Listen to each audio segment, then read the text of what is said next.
RTI Live News. Ask for right.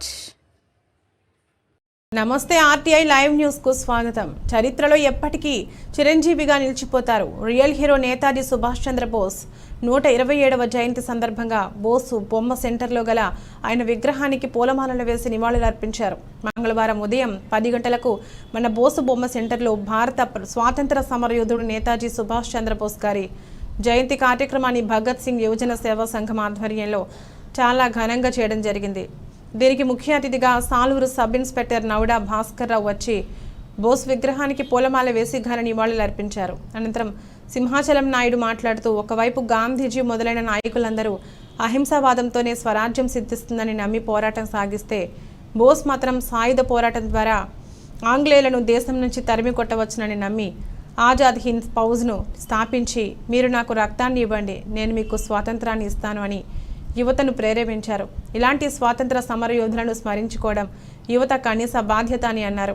ఈ కార్యక్రమంలో ABVP నాయకుడు నాగార్జున, గ్రీన్ వరల్డ్ నాయకుడు సంతోష్ పాణిగ్రాహి, కార్తీక్, సింహాచలం, గౌరీనా ఇంకా గ్రూపులు సభ్యులు పాల్గొన్నారు. కనిపించే సుభాష్ చంద్రబోస్, కనబడిన సుభాష్ చంద్రబోస్ ఎంతో మంది దేశం కోసం ప్రాణత్యాగాలు చేశారు.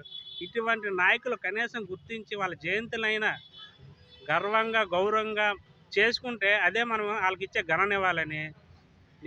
నెక్స్ట్ సుభాష్ చంద్రబోస్ జయంతి సాలూరులో 100 మంది యువకులతో చేయాలని నా ఆకాంక్ష. ఇది సాలూరు యువత గమనించి, సాలూరు యువత అనేది మొత్తం జిల్లాకే ఆదర్శంగా ఉండాలని, సోషల్ యాక్టివిటీలో సమాజంలో మనం ఎలా దూసుకుపోతున్నాం, దేశం కోసం ప్రాణాలు అర్పించే నాయకులు కూడా గుర్తించి వాళ్ళకి మనం ఘననివాళులు అర్పించాలని ఈ సందర్భంగా నేను కోరుతున్నాను. నేతాజీ సుభాష్ చంద్రబోస్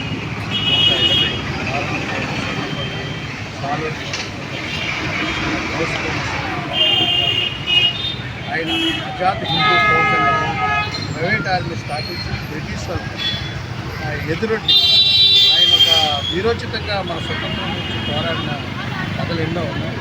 ఆయన గురించి ఇంకా పూర్తిగా ఎటువంటి నిజాలు తెలియదు. చరిత్ర కూడా ఏం జరుగుతుందో తెలియదు. దాని గురించే మన ప్రధాని మోడీ గారు కూడా తెలుసుకోవాలని కొన్ని ప్రయత్నాలు చేస్తున్నారు. ఈ సాలూరు పట్టణంలో ఈ సుభాష్ చంద్రబోస్ గారికి నివాళులు అర్పిస్తూ యూత్ తరఫున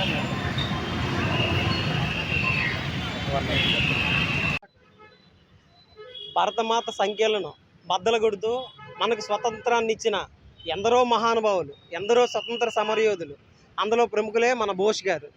ఈయన 1897 జనవరి 23వ తారీఖు కటక్లో జన్మించారు. కటక్ అనే గ్రామంలో జన్మించారన్నమాట, ఒడిశాలో. ఈయన తల్లి ప్రభావతీదేవి, తండ్రి జానకీనాథ్. వీళ్ళిద్దరికీ 9వ సంతానం అన్నమాట. ఈయన 15 ఏళ్ల వయసులోనే విప్లవ భావాలు గుండెల్లో నాటుకున్నాయన్నమాట ఆయనకి. స్వామి వివేకానంద ఆయన స్ఫూర్తిగా తీసుకుని ఆయన చెప్పిన ప్రతి మాటలు ఆయనకి ఒక వేదవాకులా పనిచేసాయి అన్నమాట. ఆయన నరాల్లో ప్రవహించాయని ఆయన మాటల్లోనే చాలాసార్లు చెప్పడం జరిగింది. మనకి శాంతి అని కూర్చుంటే మనకి స్వరాజ్యం రాదని, సాయుధ పోరాటమే మనకి మెయిన్ అని ఆయన హిందూ ఫౌజ్ పెట్టారు. ఆజాదీ హిందూ ఫౌజు 1943 అక్టోబర్ 21వ తారీఖున ఆయన స్థాపించడం జరిగింది. మీరు నాకు